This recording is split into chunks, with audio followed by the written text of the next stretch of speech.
There's a guy I know who spent years being the most agreeable person in every room, always available, always saying yes, and nobody really noticed him. Then one week he did something almost nobody expects to work. He stopped. And within 7 days, the same people who used to barely acknowledge him were suddenly trying to get his attention. This isn't a coincidence. It's psychology. And by the end of this, you'll understand exactly why it works. Let's call him Arjun. Introverted, hardworking, the kind of guy who'd stay late to help a coworker finish a task.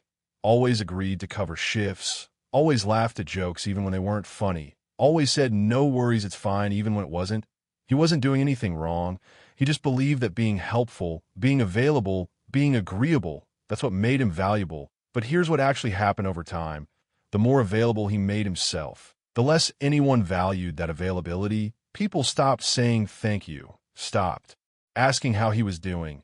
He became background noise, reliable, sure, but invisible. And one day, exhausted and a little frustrated, he made a decision, not out of revenge, not out of coldness. He just decided for 1 week, I'm going to stop performing for people who don't notice the performance. He didn't ignore people rudely. He simply stopped over-explaining himself, stopped chasing conversations, stopped saying yes to every single request, stopped trying to keep everyone happy at the cost of his own time. So why did that one small shift change everything? This comes down to something psychologists call the scarcity principle.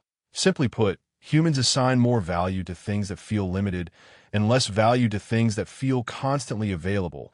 It's the same reason a sale that says only 2 left in stock creates urgency, while unlimited stock creates none. Attention works the same way. When Arjun's time and energy were unlimited, always on tap for anyone who asked, nobody had a reason to value it. There was no scarcity, so there was no perceived worth. The moment he pulled back even slightly, people experience something psychologists call loss aversion, the discomfort of losing access to something they were used to having even if they never appreciated it while they had it. There's also a subtler mechanism at play here. Humans are wired to notice change far more than consistency. If someone is always warm, always present, our brain stops registering it as meaningful. It becomes the baseline, but the second that consistency shifts even slightly, our brain flags it as important information.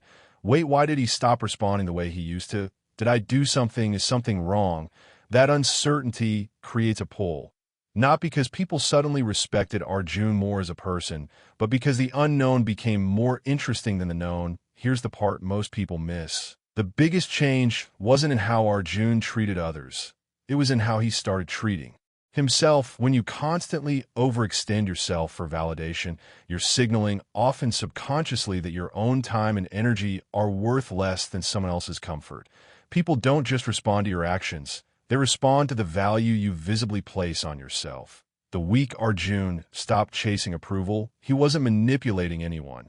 He was simply no longer broadcasting, I have no boundaries. And boundaries, ironically, are one of the most attractive qualities a person can have because they signal self-respect, and self-respect signals worth. So, to sum it up, scarcity increases perceived value. Sudden change grabs attention more than constant availability, and boundaries signal self-worth more powerfully than constant agreeableness ever can. Arjun didn't become a different person in 7 days. He just stopped performing a version of himself that nobody was actually valuing. If you've ever felt invisible despite always showing up for people, comment Arjun below. I want to know. How many of you relate to this?